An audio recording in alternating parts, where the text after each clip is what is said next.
चलिए हम बात कर रहे थे आपसे उत्तर वैदिक काल में, और उत्तर वैदिक काल में आपने कुछ राजनीतिक और कुछ आर्थिक व्यवस्था को जान लिया। आपने इस बात पर बात की, इससे पहले के लेक्चर्स में आपने देखा था इस बात को और अच्छी तरह समझ पाए थे कि जो आर्य हैं अब उनका भौगोलिक क्षेत्रफल क्या है या भौगोलिक क्षेत्र क्या है। इस बात को भी समझ पाए कि आर्यों ने किस प्रकार पशुपालन और कृषि दोनों को जारी रखा, और कृषि के लिए अभी भी लकड़ी के हलों का ही प्रयोग किया गया। लोहे का प्रयोग उन्होंने किया, लेकिन लोहे का प्रयोग उन्होंने उपकरण बनाने में या हथियार बनाने में किया। उन्होंने लकड़ी के हल अभी भी जारी रखे, उनको बनाए रखा। धातु के तौर पर अगर हम बात करें तो धातु के तौर पर आर्यों ने जिस धातु को सबसे पहले प्रयोग किया वो धातु तांबा थी। धातु के तौर पर सबसे पहले जिसका प्रयोग किया गया है वो कौन सी है? तांबा। और तांबे के बाद किसका प्रयोग करने लगे? वो लोहे का। ठीक है ना, यानी कि तांबे के बाद वो प्रयोग किए हैं लोहा। ठीक, ये क्वेश्चन बहुत ही पैट है और इस क्वेश्चन को लेकर काफी कंफ्यूजन पैदा होता है कि आर्यों ने सबसे पहले किस धातु का ही प्रयोग किया। तो आप ध्यान रखेंगे तांबे का, और उसके बाद किसका प्रयोग किया? लोहे का। ये बहुत ही सामान्य सा प्रश्न है और इस प्रश्न को आपको ध्यान रखना है। दूसरी बात, हम इस बात को अच्छी तरह समझ पाते हैं कि उत्तर वैदिक काल के आर्य कंपैरेटिवली कैसा जीवन जीने लगे? स्थिर जीवन। किसके कंपैरेटिवली बात कर रहा हूं मैं? ऋग्वैदिक काल के आर्यों की तुलना में। ऋग्वैदिक काल के आर्यों की तुलना में इन आर्यों का जीवन कैसा हो गया? स्थिर। अब क्यों हो गया? क्योंकि इस बात में कोई दो राय नहीं है कि इस समय तक आते आते कृषि ज्यादा हो गई थोड़ी सी और पशुपालन कम हो गया, जबकि इससे पहले पशुपालन ऋग्वैदिक काल में ज्यादा था और कृषि कम थी। तो कृषि के बढ़ने से और पशुपालन के कम होने से या कृषि के बढ़ोतरी से कौन से जीवन की प्राप्ति हुई इनको? स्थिर जीवन की। ठीक, तो इनका जीवन कैसा हो गया? स्थिर जीवन। बहुत ही इंपॉर्टेंट पॉइंट है, इस बात को नोट कर लें कि उत्तर वैदिक काल के आर्यों का जीवन कैसा था? स्थिर। किसके तुलना में? ऋग्वैदिक काल के आर्यों की तुलना में। ठीक,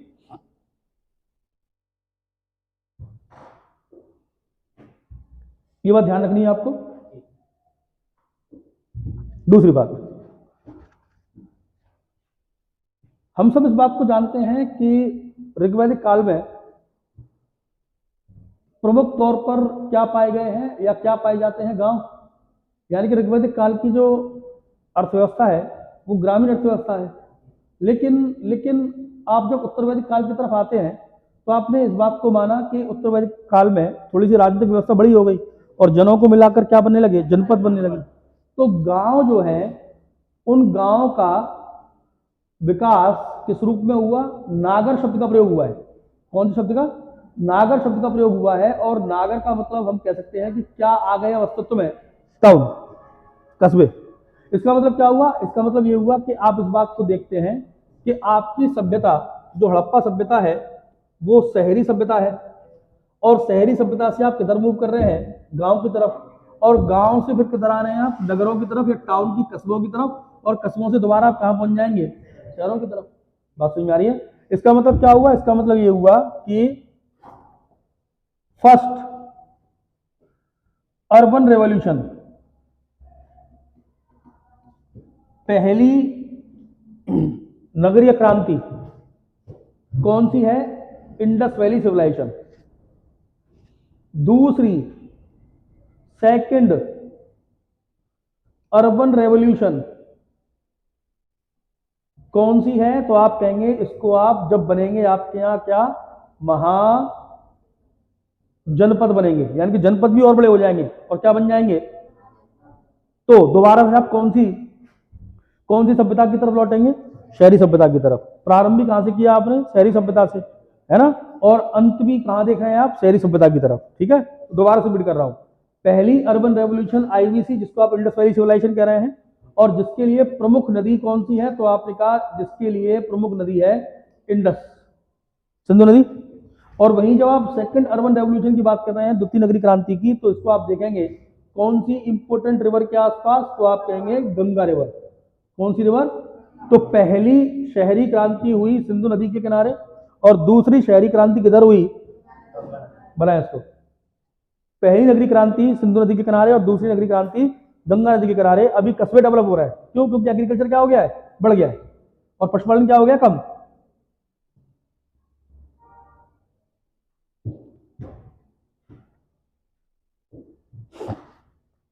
तो मुख्य व्यवसाय क्या हो गया इनका? अब कृषि हो गया। मुख्य व्यवसाय क्या हो गया? कृषि हो गया। हमको कई सारे टाउन के नाम मिलते हैं। फॉर एग्जाम्पल हमको टाउन के तौर पर नाम मिलता है हस्तिनापुर का,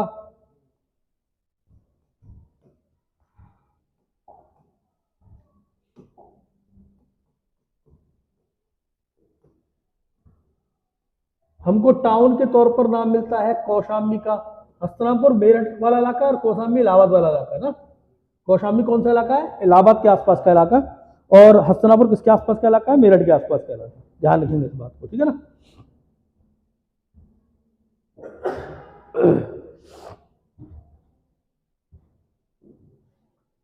तो हम ये कुछ बातों को, बेसिक बातों को जान पाए, है ना। अगली बात करें इसमें,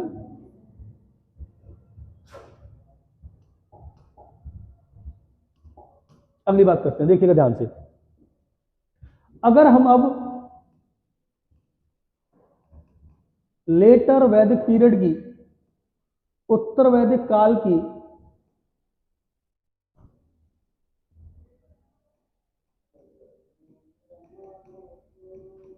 राजनीतिक व्यवस्था को देखें,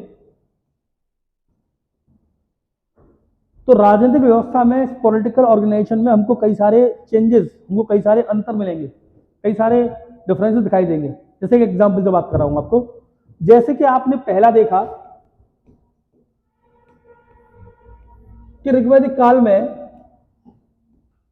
4 राजनीतिक इकाइयां थी, सभा, समिति, विदित और गण, है ना। और ये माना गया कि समिति में और सभा में महिलाओं को आने का अधिकार था, ठीक। लेकिन इस समय तक आते आते क्या हुआ? इस समय तक आते आते पहले काम तो ये हुआ कि विदित और गण लगभग क्या हो गई? लगभग क्या हो गई? समाप्त, खत्म हो गई। इनका कोई रिलेवेंस नहीं रहा। यानी कि बच कौन गई? बच गई सभा और समिति। और चूंकि सभा और समिति बच गई, इसीलिए अथर्ववेद में इन दोनों को कहा गया है प्रजापति की दो पुत्रियां। नोट डाउन करें इसको। अथर्ववेद में क्या कहा गया इनको? प्रजापति की 2 बेटियां।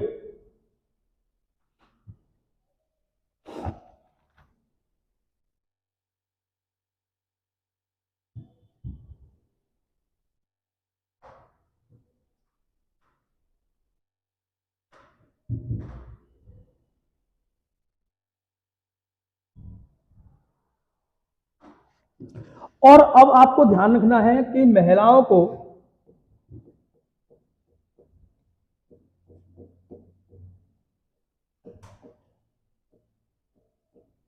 समिति में बैठने का अधिकार छीन लिया गया है।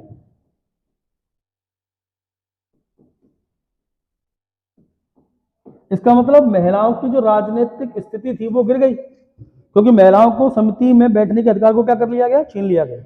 यानी कि महिलाएं समिति में नहीं बैठ रही, लेकिन इससे पहले महिलाएं समिति में जा रही थी, ठीक है। तो महिलाओं की स्थिति क्या हुई? कमजोर हुई, वीक हुई, ठीक। तो आप सब इस बात को अच्छी तरह समझते हैं कि महिलाओं की स्थिति तो गिर गई। सभा में जो लोग हुआ करते थे, एक समय था जब कैसे लोग हुआ करते थे? वरिष्ठ, सीनियर मोस्ट सिटीजन, है ना। वो कहां पर आया करते थे? सभा में। लेकिन अब सभा में वरिष्ठ लोगों की जगह कैसे लोग आने लगे? तो आप ध्यान रखिएगा, धनी लोग। या कैसे लोग आने लगे? कुलीन लोग। और वो कुलीन कैसे थे पता है? कुलीन किससे थे? वो जन्म से। तो कैसे लोग आने लगे? धनी लोग आने लगे। और कौन से लोग आने लगे? कुलीन लोग। इसका मतलब सभा का रिलेवेंस भी कमजोर हुआ, क्योंकि सभा में पहले तो वरिष्ठ लोग जा रहे थे, वो लोग जिनको अनुभव था। समिति में कौन लोग जा रही थी? महिलाएं। लेकिन महिलाओं को समिति में बैठने का अधिकार से वंचित कर दिया गया। और सभा में अब कुलीन और धनी लोग आने लगे। तो परिवर्तन क्या हो रहा है? बड़ा परिवर्तन है ये। क्या बड़ा परिवर्तन है? बड़ा परिवर्तन यह है कि अब चीजें किससे जुड़ी, जन्म से, ना कि अनुभव से।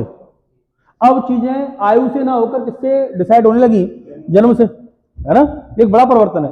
और विदित और गण पूरी तरीके से या लगभग लगभग पूर्ण रूप से क्या हो गया, समाप्त, अपने अस्तित्व को ही खो दिया, अपने अस्तित्व को ही खो दिया। और समिति में कौन नहीं आ रही है, महिला। ठीक है, मिटाएं इसको, बनाए इसको फटाफट।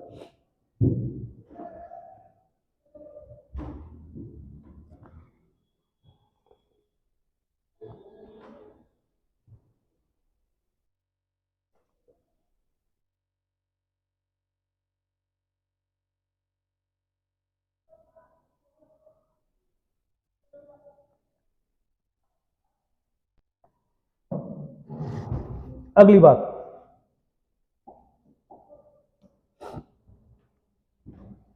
इस समय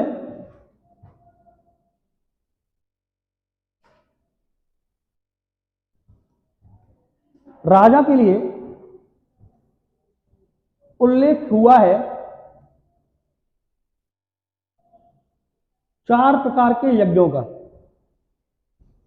किसके यज्ञों का, कितने यज्ञों का, 4 प्रकार के। नोट डाउन करें, कितने प्रकार के यज्ञ थे, 4 प्रकार के राजा के लिए, है ना।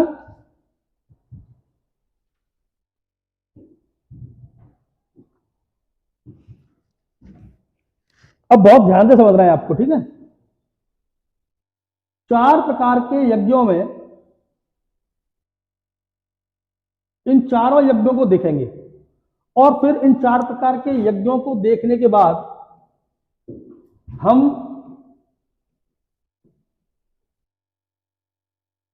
अंतिम तौर पर लिख पाएंगे इन यज्ञों के उद्देश्य। ठीक है, उद्देश्य आप बताएंगे, यज्ञों को मैं बता दे रहा हूं आपको। ठीक, इन यज्ञों के चरित्र को देखकर आप उद्देश्य का पता लगा पाएंगे। ठीक, सबसे पहला यज्ञ,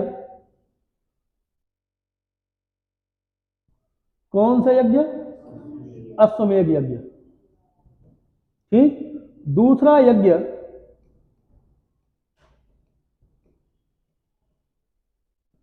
राजसूय यज्ञ।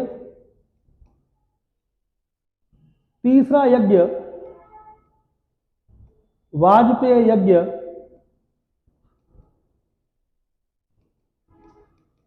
और चौथा यज्ञ अग्निस्टोम यज्ञ। बनाए इन चारों यज्ञों को।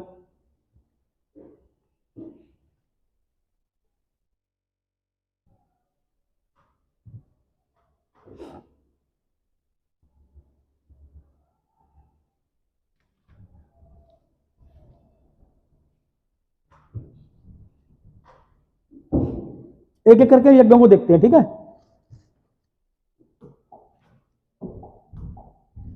चलिए देखें, ध्यान से समझिएगा। अश्वमेध यज्ञ का उद्देश्य है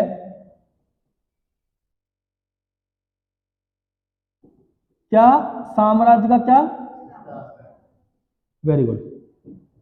इसका मतलब क्या हुआ, इसका मतलब ये हुआ कि एक घोड़ा यज्ञ में बांधा जा रहा है और इस घोड़े को बांधकर इस घोड़े को दौड़ाया जा रहा है और जहां तक ये घोड़ा जा रहा है वहां तक कई पूरी सीमा उस राजा की है।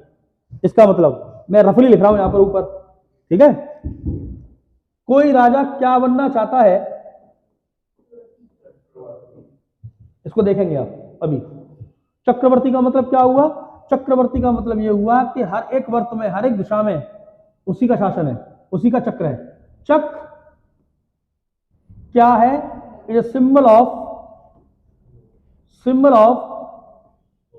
पावर, शक्ति का प्रतीक।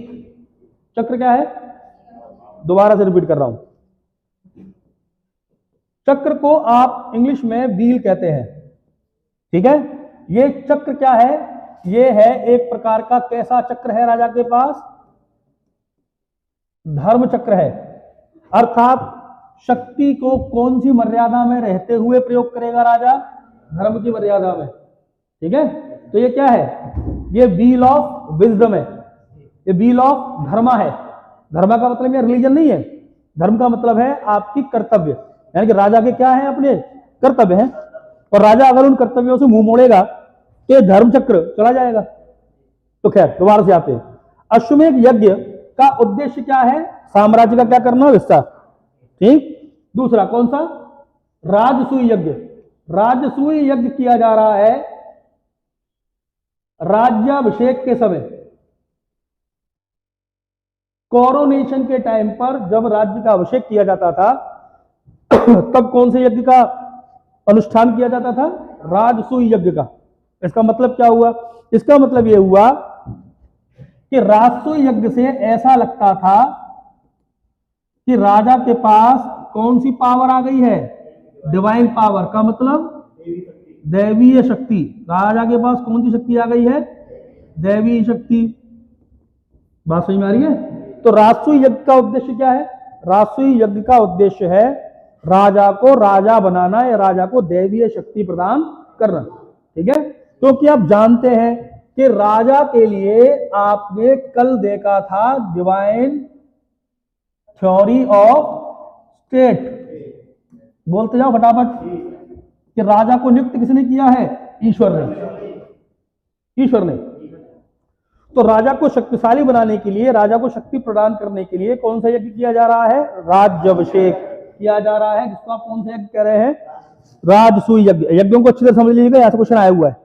ठीक। तीसरा कौन सा यज्ञ? वाजपेय यज्ञ थी एक प्रकार की क्या? रथ दौड़।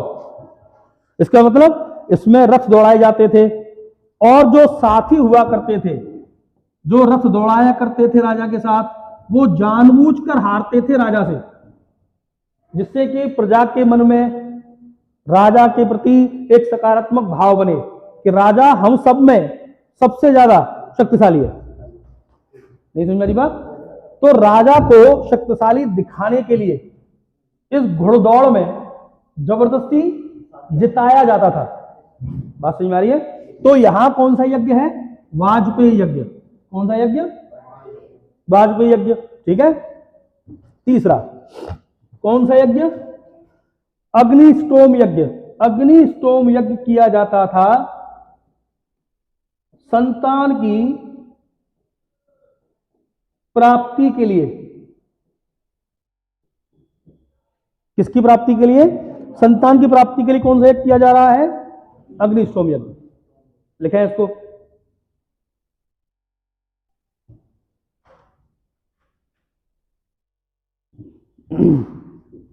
तो 4 प्रकार के यज्ञ देख लिए आपने। अश्वमेध यज्ञ, राजसूय यज्ञ, वाजपेय यज्ञ, अग्निष्टोम यज्ञ। ठीक। और इन चारों के मायने क्या है वो समझ लीजिए आपने। तो वाजपेयी यज्ञ का मायना रथ दौड़, जिसमें राजा को उसके साथ ही जिता रहे। दूसरा अग्निष्टोम यज्ञ, बिल्कुल। तो संतान की प्राप्ति का मतलब जो भी राज परिवार होगा वो राज परिवार संतान की प्राप्ति के लिए कौन सा यज्ञ करेगा? अग्निष्टोम यज्ञ करेगा। ठीक है ना? तो रॉयल फैमिली कर रही है इसके लिए काम, है ना? तीसरा राजसूय यज्ञ, राज्याभिषेक के समय राजा को दैवी शक्ति उपलब्ध कराने के लिए, है ना? और चौथा कौन सा? अश्वमेध यज्ञ, काय के लिए? साम्राज्य के विस्तार के लिए। ठीक है। अब इन चारों प्रकारों से आपको उद्देश्य निकल जाने में या निकाल पाने में कहीं कोई दिक्कत नहीं आनी चाहिए कायदे से। ठीक, समझिएगा मेरी बात को। अगर राजा का भूगोल इतना था, ठीक है, और साम्राज्य विस्तार के बाद राजा का भूगोल इतना हो गया, तो निश्चित तौर पर उत्पादन में बढ़ोतरी हुई। हाँ, सहमत इस बात से? और अगर उत्पादन में बढ़ोतरी हुई, इसका मतलब क्या आई राज्य में? राज्य में क्या आई? समृद्धता। बोलो। ऐसी भूमि पर विस्तार करने का कोई फायदा नहीं होगा जिस भूमि पर उत्पादन न होता हो। अर्थात बंजर भूमि को अपने साम्राज्य में मिलाने से कोई लाभ नहीं हो रहा। कौन सी भूमि को मिलाया जाना है? कृषि भूमि को। कौन सी भूमि को?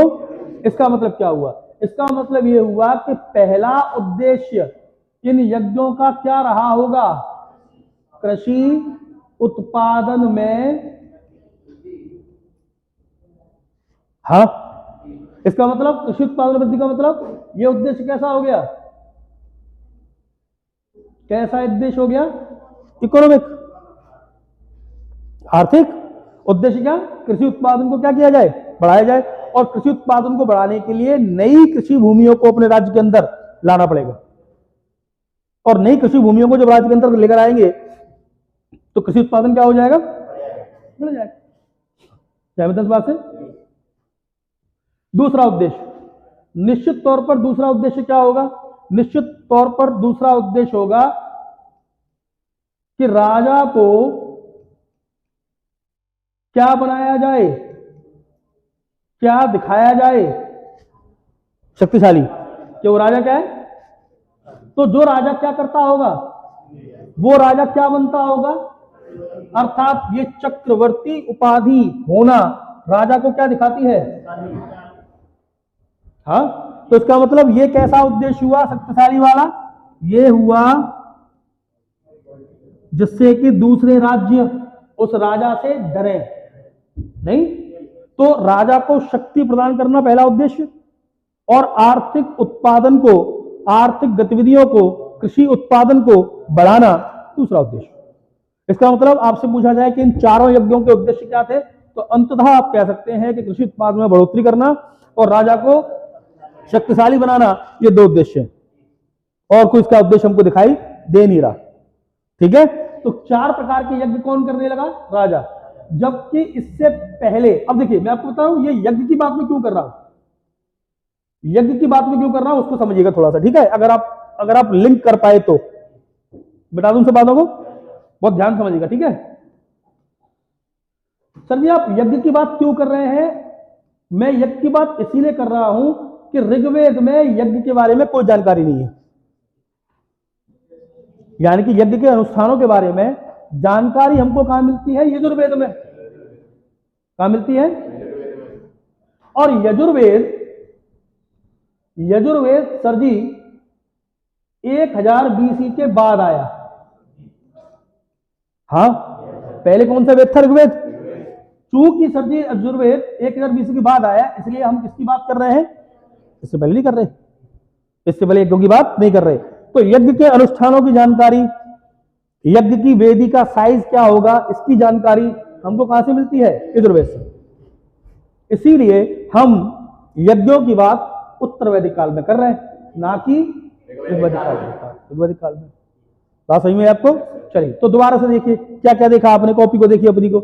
आपने पहली चीज देखी कि राजा पर नियंत्रण रखने वाली सभा, समिति, विदित और गण, इनमें काफी फंडामेंटल चेंजेस आए, और विदित और गण तो लगभग समाप्त हो गए। बची कौन, सभा और समिति। मैं आपको बताऊं, यहां पर इस बात को आप समझते हैं और नहीं समझते तो समझ लीजिए, सभा के लिए एक शब्द का प्रयोग किया गया है, वो है नरिष्ठा। क्या शब्द का प्रयोग किया गया सभा के लिए, नरिष्ठा। नरिष्ठा का मतलब वरिष्ठ जनों की, किसकी, लेकिन सभा तो वरिष्ठ जनों की नहीं रही, सभा तो अब कुलीनों की हो गई, सभा तो अब धनी लोगों की हो गई। सहमत है इस बात से। सभा के लिए कौन सा शब्द का प्रयोग किया गया है, नरिष्ठा। समिति को जब आपने देखा तो आपने माना, देखो बची कौन सी, सभा और समिति बची, विदित गण तो खत्म हो गई, लेकिन इनके भी रूप क्या हो गए, चेंज। कैसे, समिति क्या थी, तो आपने कहा समिति सर एक प्रकार की पब्लिक असेंबली थी, आप भूल गए होंगे। क्या थी, एक प्रकार की पब्लिक असेंबली। ठीक, अब जब इस पब्लिक असेंबली की हम बात कर रहे हैं, तो पब्लिक असेंबली का मतलब आम लोगों के द्वारा चुना हुआ प्रतिनिधि आता होगा यहां पर। बिल्कुल वैसे ही जैसे कि आज की डेट में कौन है, बिल्कुल वैसे ही जैसे कि आज की डेट में कौन है, लोकसभा। शायद आप भूल गए होंगे, मैंने समिति को किससे कंपेयर किया था, लोकसभा से। ठीक, लेकिन इस समिति में क्या हुआ, महिलाओं का प्रतिनिधित्व खत्म हो गया, यानी कि महिलाओं की वोटिंग राइट खत्म हो गए, और महिलाएं चुनाव में भाग नहीं ले सकती। ठीक, लोकसभा को चलाने वाले आदमी को, या लोकसभा की अध्यक्षता करने वाले आदमी को आज आप कॉन्स्टिट्यूशन में क्या कहते हैं, स्पीकर, जो कि लोकसभा की मीटिंग को चलाता है ना, स्पीकर कहते हैं, लोकसभा अध्यक्ष कहते हैं उसको आप। ऐसे ही समिति का जो अध्यक्ष हुआ करता था उसको कहते थे आप ईशान। क्या कहते थे, तो ईशान कौन था, काय का अध्यक्ष? समिति का। ठीक है, तो सभा के लिए क्या वर्ड का यूज किया? नरिष्ठा। समिति का अध्यक्ष कौन है? ईशान। प्रजापति की 2 पुत्रियां हैं, तो बच गई ये उत्तर वैदिक काल में बच गई 2, सभा और समिति। लेकिन इनके रूप में क्या आया? इनके फॉर्मेशन में चेंज आए और सभा में वरिष्ठ लोगों की जगह कौन आ गए? धनी और कुलीन व्यक्ति। और समिति में महिलाओं को वोट करने के अधिकार से वंचित कर दिया गया। ध्यान रखेंगे इस बात को अच्छी तरीके से। उतार लिया आपने इसको? उतारिए फटाफट इसको, उतारिए। आपको फिर अगली बात करते हैं आपसे।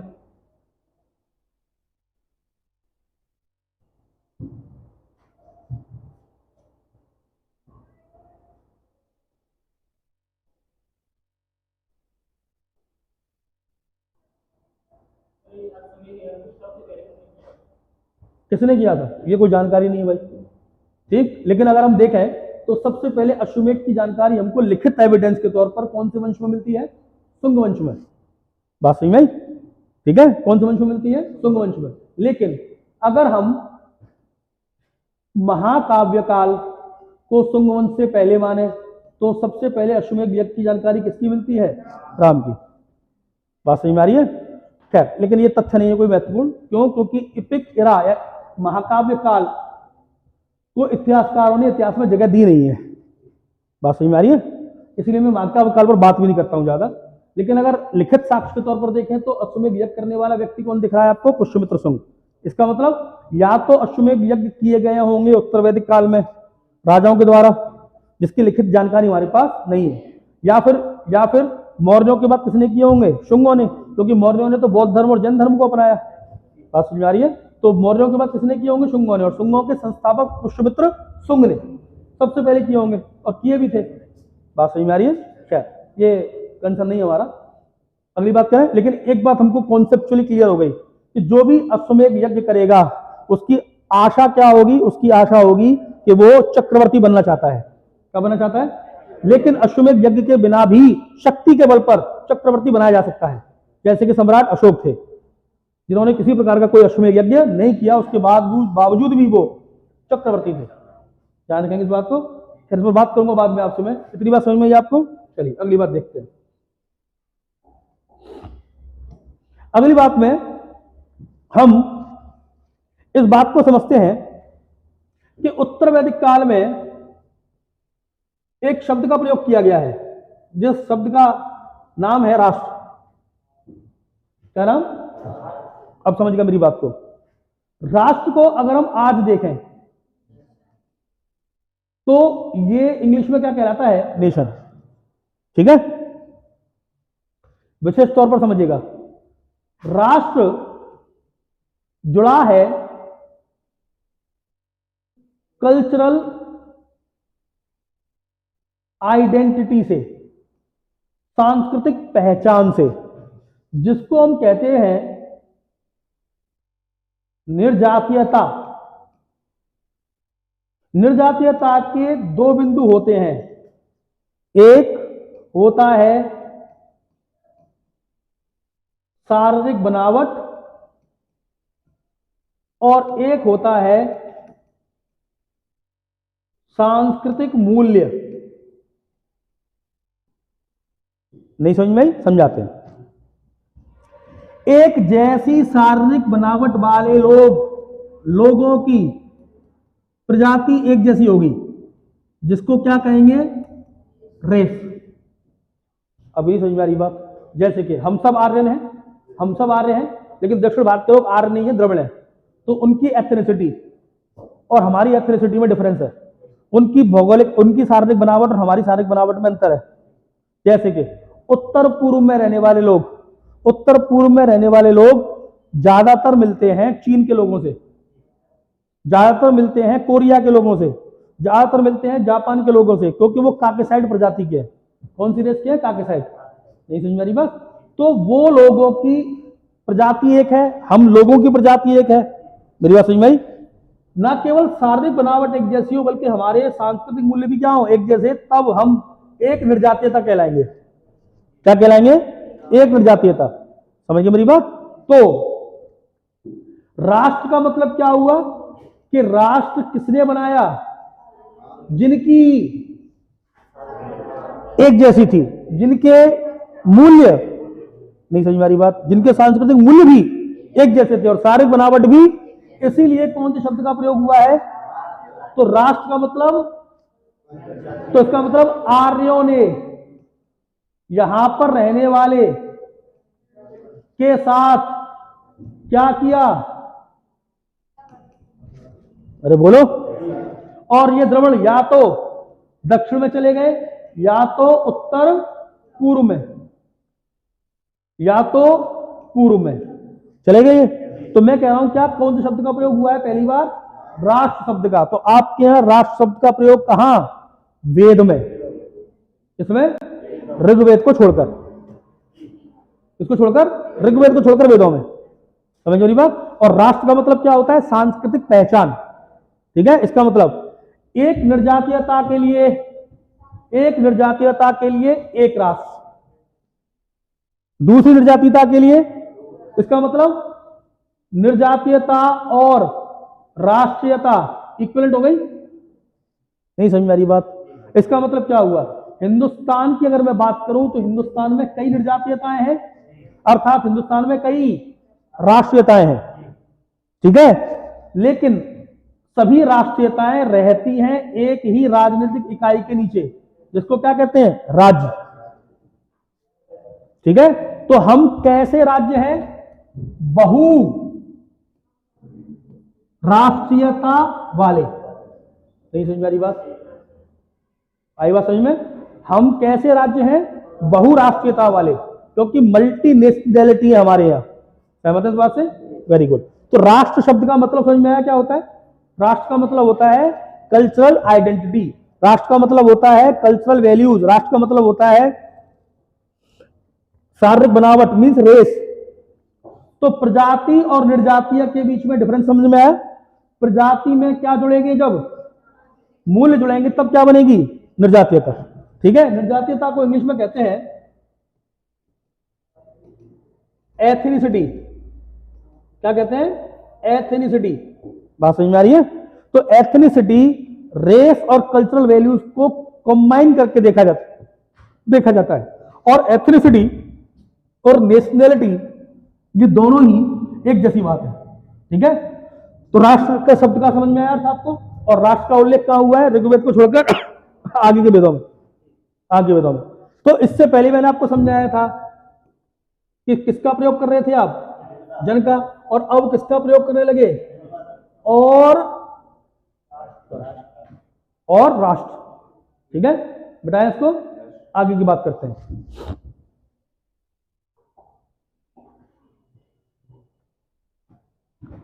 आगे की बात में एक बहुत इंपॉर्टेंट बात समझते हैं आपसे। ठीक है, और वो बात है टैक्स की। ठीक, पहले टैक्स के बेसिक कॉन्सेप्ट को समझते हैं और फिर बेसिक कॉन्सेप्ट को समझकर इन पर अप्लाई करते हैं। ये बेसिक कॉन्सेप्ट पूरी हिस्ट्री में काम आएगा। ठीक है, चलिए। टैक्स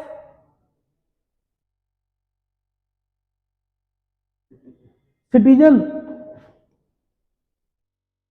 और स्टेट के बीच में एक रिलेशन को दिखाता है। नागरिक और राज्य के बीच का रिलेशन किससे दिखता है? टैक्स से। स्टेट सिटीजन से टैक्स लेता है और इसके बदले में कई सर्विसेज देता है। पहले तो बताओ, सहमत है इस बात से? अंग्रेजी समझ में आ रही थी? नहीं, नागरिक से राज्य का लेता है टैक्स और उसके बदले में क्या देता है? किस प्रकार की सेवाएं देता है। यदि राज्य वो सर्विसेज ना प्रोवाइड करा पाए, वो सेवाएं ना प्रोवाइड करा पाए सिटीजन से, तो वो स्टेट टैक्स लेने का हकदार नहीं है। हाँ, और सिटीजन स्टेट से क्वेश्चन पूछ सकता है, नागरिक राज्य से प्रश्न ये पूछ सकता है कि साहब आप क्या नहीं प्रोवाइड करा पा रहे, तो टैक्स किस बात का? हाँ है ना? जो टैक्स देने वाला है उसको सर्विसेज बिना किसी डिस्क्रिमिनेशन, बिना किसी विवेक के मिलती है। जैसे कि आपको पुलिस सर्विस बिना किसी डिस्क्रिमिनेशन के मिली, सबके लिए चौकी थाने खुले हुए हैं, ठीक। और ये सर्विसेज कैसे प्रोवाइड कराएंगी? सिटीजन ने क्या दिया स्टेट को? टैक्स, और स्टेट ने उस टैक्स के पैसे को कहां कहां प्रोवाइड कराया? सर्विसेज के लिए। इतनी बात समझ में आई? उस समय दो लोग हैं, एक है राजा और दूसरा है प्रजा, ठीक। उस समय कर को नाम दिया गया था बले। टैक्स के लिए किस शब्द का प्रयोग किया गया है? वैदिक काल में कर के लिए जिस शब्द का प्रयोग किया गया है वो शब्द कौन सा है? बले, ठीक है। तो बलि दिया जाना का मतलब सैक्रिफाइस नहीं है। हम इस शब्द के मायने गलत लगा लेते हैं। बलि का मतलब क्या है? टैक्स, ठीक है। तो लोग बलि देते थे का मतलब सैक्रिफाइस करते नहीं थे, लोग बलि देते का मतलब टैक्स देते थे। समझ गए मेरी बात को? क्लियर है बात? हालांकि इस बलि की खासियत क्या थी? एक बलि की खासियत यह थी कि ऋग्वैदिक काल में यह बलि स्वैच्छिक थी। स्वैच्छिक का मतलब वॉलंटरी, अपनी इच्छा से, ठीक है। लेकिन उत्तर वैदिक काल तक आते आते यह बलि कैसी हो गई? कंपल्सरी, मैंडेटरी, देना ही पड़ेगा आपको। सब ये कौन तरह आया, ऐसा क्यों हुआ, उसको समझ लेते हैं। थोड़ा सा रिपीट कर रहा हूं। तो इसका मतलब राजा जो क्या ले रहा है? बलि ले रहा है, वो उसके बदले में क्या प्रोवाइड कराएगा? Very good. लेकिन स्वैच्छिक कब था बलि? ऋग्वैदिक काल में। और अनिवार्य कब हो गया? लेटर वैदिक पीरियड में, उत्तर वैदिक काल में। उत्तर वैदिक काल में बता रही है इतनी बात, बताइए फटाफट, जिससे कि मैं आगे की बात समझा पाऊंगा आपको। ये बहुत ही इंपॉर्टेंट क्वेश्चन है। तो बलि क्या है? कर। लेकिन ऋग्वैदिक काल में स्वेच्छा से दिया जाने वाला कर है, ठीक। लेकिन उत्तर वैदिक काल में अनिवार्य हो गया, ठीक है।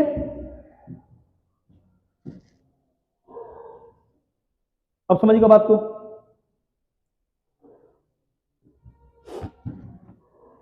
टैक्स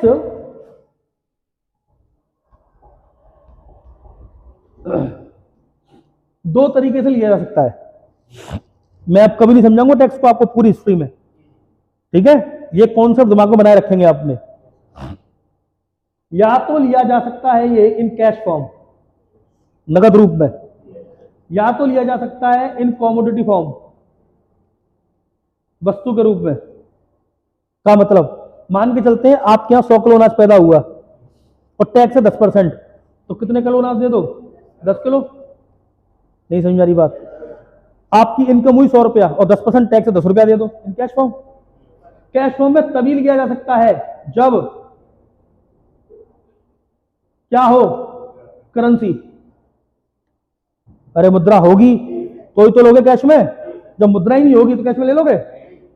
बात समझ में आ रही है? तो समझिए बात। इसका मतलब जब तक मुद्रा नहीं है, जब तक किस रूप में, और जब क्या आ गई तब कैश रूप में भी। और बात समझ में आई? जैसे कि आपसे मैं कह रहा हूं कि एक जमाना था जब लेन देन के लिए कौन सा सिस्टम था? आज नहीं है क्या? बार्टर सिस्टम आज नहीं है? है। गांव में गेहूं के बदले अमरूद ले लो, हाँ नहीं है? इसका मतलब किसी भी सिस्टम ने अपना रिलेवेंस नहीं खोया, और बार्टर सिस्टम आज भी है। अभी नहीं आ रही बात समझ में? बात समझ में आ रही है? लेकिन आज टैक्स लिया जाता है सिर्फ और सिर्फ टैक्स में। लेकिन आप कहोगे इस बात को कि टैक्स कॉमोडिटी में भी लिया जाता है, जिसको कहते हैं लेवी। क्या कहते हैं? का मतलब 100 बोरियां हैं गेहूं की, 40% की लेवी लग गई। इसका मतलब 40 बोरियां किसको बेचनी ही पड़ेंगी? सरकार को। नहीं समझ रही बात? गन्ना है 100 किलो, और 40% की लेवी लग गई, का मतलब 40 किलो गन्ना किसको देना ही पड़ेगा, दैट इज लेवी। अभी बात समझ में आई कि नहीं आई, पहले बताइए। नहीं समझ में, दोबारा समझिए। इसलिए मैं इन कॉन्सेप्ट पर आता नहीं हूं, क्योंकि कॉन्सेप्चुअल चीजों में क्या होता है, दिमाग थोड़ा इंप्लीमेंट करना पड़ता है आपको, तब दोबारा से देखिए। मैं कह रहा हूं किसी भी चीज ने अपना रेलेवेंस नहीं खोया, और वो आज भी कॉन्टिन्यूटी के साथ बनी हुई है। उस समय करेंसी मिली नहीं है, लेकिन करेंसी के नाम मिले हैं। और अरे कल पढ़ा है भाई, निष्क और कौन से मिले हैं, लेकिन निष्क और सत्वान हमको मिले नहीं, सिर्फ इनके क्या मिले हैं, नाम। तो स्व मुद्रा शायद रही होगी। हमको पहली मुद्रा मिलेगी 6th और 5th सेंचुरी एडी में, एडी कह रहा हूं, सेंचुरी बीसी में। और जो यहां पर कॉइन मिलेंगी, उन कॉइन को आप देखेंगे, उन कॉइन को कहेंगे आप पंचमार्क कॉइन। कौन सी कॉइन, आहत मुद्रा, ठप्पा लगा हुआ मुद्रा पर, गड्ढा सा बना होगा, पंचमार्क। तो पहली कॉइन हमको 6th सेंचुरी बीसी से मिलना स्टार्ट होंगी, तब की बात बाद में करेंगे आपसे। लेकिन अभी क्या करेंसी मिली नहीं, तो टैक्स जो लिया जाता रहा होगा वो किस रूप में लिया जाता रहा होगा, और वो था 1/16। कितना था, इसका मतलब जो उत्पादन हुआ उसका 1/16, जो आय हुई उसका 1/16। नहीं समझ मेरी बात। और 1/16वां भाग लिया जाता था स्वैच्छिक रूप से, यानी कि स्वैच्छिक रूप से देते लोग, कौन से काल में। तो जब स्वैच्छिक रूप से लोग देते रहे होंगे, तो उस कर को इकट्ठा करने के लिए किसी अधिकारी की आवश्यकता नहीं होगी, क्योंकि लोग स्वेच्छा से आते होंगे देने के लिए। लेकिन जब अनिवार्य रूप से कर लिया जाता होगा, तो सबके घर घर जाके लिया जाता होगा, और तब उसके लिए क्या आया होगा, कोई जो कि कर को इकट्ठा। इसका मतलब निश्चित तौर पर कर संग्रहण का काम करने के लिए अधिकारी की नियुक्ति कौन से काल में की गई, ऋग्वैदिक काल में। कर संग्रहण करने वाले अधिकारी की नियुक्ति करने की आवश्यकता नहीं थी, क्योंकि भले स्वैच्छिक था। बात समझ में आई। तो यहां एक पोस्ट आती है, कौन सी पोस्ट आती है, संग्रहकर्ता की। किसकी, तो क्या आज टैक्स कैश में लिया जाता है, यस सर, टैक्स अधिकतर, लेकिन कुछ टैक्स रूप में भी लिया जाता है। बात समझ में आई, ये आज की बात है। तो हम क्या कह रहे हैं आपसे, कौन सी पोस्ट आ गई, संग्रहकर्ता किसको फायदा पहुंचाएगा, किसके साथ जुड़ा हुआ होगा, जो राजा का कौन सा काम कर रहा होगा, कर को इकट्ठा करने का। अंतिम बात करते हैं आज के, ठीक है, अंतिम बात देखिएगा ध्यान से। अंतिम बात क्यों कह रहा हूं, थोड़ा तबीयत नास आ जाए इस वजह से, ठीक है, 5 मिनट पहले छोड़ देंगे आप, ठीक है। देखिएगा ध्यान से, राजा को मदद देने के लिए कोई मंत्री नहीं देखे आपने खास ऋग्वैदिक काल में, लेकिन यहां पर आपको मिनिस्टर देखने पड़ेंगे। जैसे कि कौन सा मिनिस्टर देख रहे हैं आप, या कौन सा अधिकारी देख रहे हैं आप। ऐसे ही एक और अधिकारी का नाम आता है भागदूत। कौन से अधिकारी का नाम आता है, और ये था एक प्रकार का कौन सा मंत्री,